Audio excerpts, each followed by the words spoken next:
Menyaksikan Closing Bell bersama saya Sinta Zahra dan juga rekan saya Andi Syalini, dan kali ini kita akan menyimak deretan sentimen yang mempengaruhi laju perdagangan di hari ini.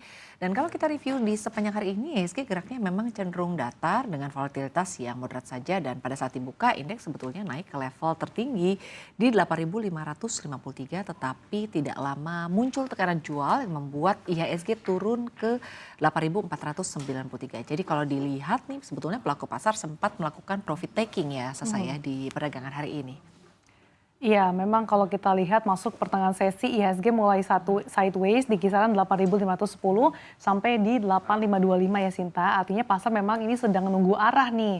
Belum ada katalis yang cukup kuat untuk menggerakkan indeks. Tapi cukup surprisingly di akhir perdagangan tampaknya ada tarikan ke atas. Tenaga IHSG tampaknya semakin tebal, mampu menguat 0,47% di level 8.548. Karena memang kalau dilihat dari sisi sentimen makronya Sinta, situasinya lumayan ngebantu IHSG lebih percaya diri nih. Dari segi PMI Manufaktur Indonesia dari S&P Global tetap di atas level 50 selama 4 bulan beruntun hingga November 2025. Dan angkanya ini sempat naik tajam ke 53,3 dari sebelumnya di Oktober 51,2. Dan di atas 50 itu, Sinta, artinya sektor manufaktur lagi tumbuh dan boostnya datang dari pesanan baru yang melesat paling cepat sejak Agustus tahun 2023. Iya, dan kalau kita bergeser sedikit ke perdagangan dari luar negeri, BPS mencatat neraca perdagangan barang kita ini masih cuan ya saya. Ini surplusnya berada di 2,39 miliar US dollar di bulan Oktober 2025. Ini artinya kita sudah surplus 66 bulan nonstop, dan untuk migas neraca masih defisit sebesar 1,92 miliar US dollar. Tetapi kalau dilihat secara total ini Januari sampai dengan Oktober masih buat surplus kuat begitu ya di 35,88 miliar US dollar. Iya, tapi kalau kita bedah yang cukup menarik ke sektor komoditas batu bara, ada cerita lain nih. BPS melaporkan bahwa nilai ekspor batu bara ternyata turun sekitar 20,25% menjadi 20,09 miliar dolar Amerika Serikat sampai Oktober 2025. Dan ini turun cukup dalam Sinta dibandingkan tahun lalu di kisaran 25,19 miliar dolar. Dan BPS mengatakan penurunan ini nggak cuma dinilai tapi juga volume.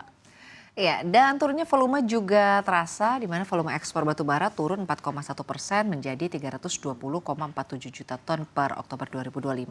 Ini lebih rendah dari 334,19 juta ton di periode yang sama di tahun lalu.